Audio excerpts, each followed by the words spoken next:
အားလုံးပဲမင်္ဂလာပါခင်ဗျာရွှေဘောလုံးသတင်းကြိုဆိုလိုက်ပါရစေကျွန်တော်ဒီညမှာတော့ပြင်သစ်နဲ့ဆွီဒင်ရဲ့ထိပ်တိုက်တွေ့ဆုံမှုကိုပို့30ချက်လေးလုပ်ပေးခြင်းပါတယ်အားလုံးလည်းပါစီမျှော်ပေးကြပါဦးခင်ဗျာโอเคဆိုတော့ကျွန်တော်တို့ဒီကမ္ဘာဖလားရဲ့ပြီးခဲ့တဲ့အနေအထားတွေကိုပြန်ကြည့်မယ်ဆိုရင်တော့ပြင်သစ်ကအုပ်စုထဲမှာ3ပွဲလုံးနိုင်လာတယ်သွင်းကို10ဂိုးနဲ့ပေးကို2ဂိုးပဲရှိတယ်ဆိုတော့တိုက်စစ်က strong ဖြစ်တယ်ခံစစ်လည်းကောင်းတယ်ပေါ့နော်တိတ်ပြီးတော့ပေးကိုတွေမရှိဘူးဆွီဒင်ကကြတော့သွင်းကို9ဂိုးရှိသလိုပေးကိုကလည်း9ဂိုးရှိတယ်သူနိုင်တာကတူနီးရှားကိုဖြစ်ပြီးတော့ဟောလန်လိုအသင်းကို9ဂိုးကြီးပြန်ပေးရတယ်ဆိုတော့သူ့ရဲ့ခံစစ်ကတော့နည်းနည်းတွေ့ဝေစရာတော့ရှိရပေါ့နော်ပြီးသွားလို့ရှိရင်shot on target မှာဆိုလို့ရှိရင်ပြင်သစ်က 7.3 ဆွီဒင်က 6.7 corner က 5.0 ပြင်သစ်ကရှိပြီးတော့ဆွီဒင်က 5.7 ရှိတယ်တပွဲကိုပေါ့နော်ကော်နာကန်နှုံးဂိုးပေါက်တဲ့နှုံးတွေပေါ့ဒါကတော့ဒီပြီးခဲ့တဲ့3ပွဲပေါ်ကိုပဲမူတည်ပြီးတော့တစ်ချက်ထားတာပေါ့နော်အဲ့အနေထားလေးတွေရှိတယ်ဆိုတော့ဒီအနေထားမှာဆိုရင်ဆွီဒင်ရဲ့ shot on target တွေကတိတ်ယုံကြည်ရတဲ့အနေထားမဟုတ်ပေါ့နော်ဒါသူက3ပွဲလုံးကိုပြန်မျှပြီးတော့သုံးထားတာပေါ့ဒါသူ9ဂိုးသွင်းထားတဲ့ပွဲလည်းရှိရယ်1ဂိုးသွင်းထားတဲ့ပွဲလည်းရှိရယ်ဆိုတော့9ဂိုးသွင်းထားတာမို့လို့ဒါသူကဒီလောက်ကိုဒါထည့်ထားပြီးတာပေါ့နော်ဒါကတော့စောင့်ကြည့်ရမယ်အချက်ပေါ့နော်ကျွန်တော်သတိထားမယ်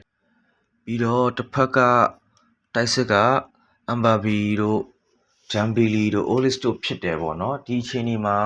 ဆွီဒင်ကကြတော့ main ခံစစ်မှုတူကလည်းဒဏ်ရာရပြီးတော့ဒီပွဲတွေလွဲချော်ထားရတယ်ဆိုတော့ဒါစိုးရင်ကြအနေထားတော့ရှိရပေါ့ဆွီဒင်တို့ကတော့အရင်တော့ထိုက်တွေ့ဆုံမှုတွေမှာဆိုရင်ပြင်သစ်ကတော့ဒါနိုင်များတယ်ပေါ့နော်ဆွီဒင်ကတော့တိတ်မနိုင်ထားဘူး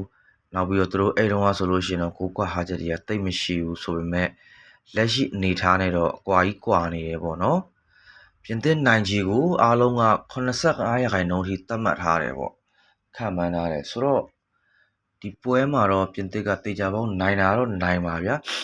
မိနစ်60အတွင်းမှာဘယ်နှဂိုးသွင်းမလဲပဲကျွန်တော်တို့ကစောင့်ကြည့်ရမှာပေါ့နော်ဒီတိုက်စစ်မှုတွေရဲ့ဒဏ်ကိုဆွီဒင်ကစားသမားတွေခံနိုင်ပါမလားဆိုတာကိုတော့ကျွန်တော်စောင့်ကြည့်ပါမယ်ပြင်သစ်မှာကဒန်ယာလူစင်းနေနဲ့တိုက်စစ်မှုမာကတ်စတူရန်ပဲရှိတယ်ပေါ့နော်ကန်တီကတော့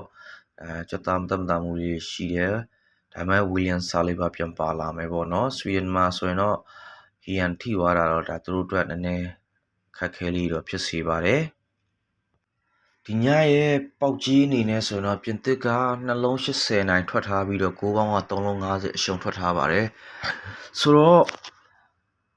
ပြင်သစ်ကတော့တေချာပေါက်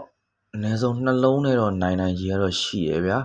ကျွန်တော်အကြိုက်ဆိုရင်လည်းရာနှုန်းပြေပြင်သစ်ဘော်ဒီအပေါ်ပဲကြိုက်ပါတယ်6ပေါင်း3လုံး50ရှုံးကတော့ရိုင်းမမျောလင့်တာကောင်းပါတယ်3-0လောက်နဲ့နိုင်ဝိုင်းလည်း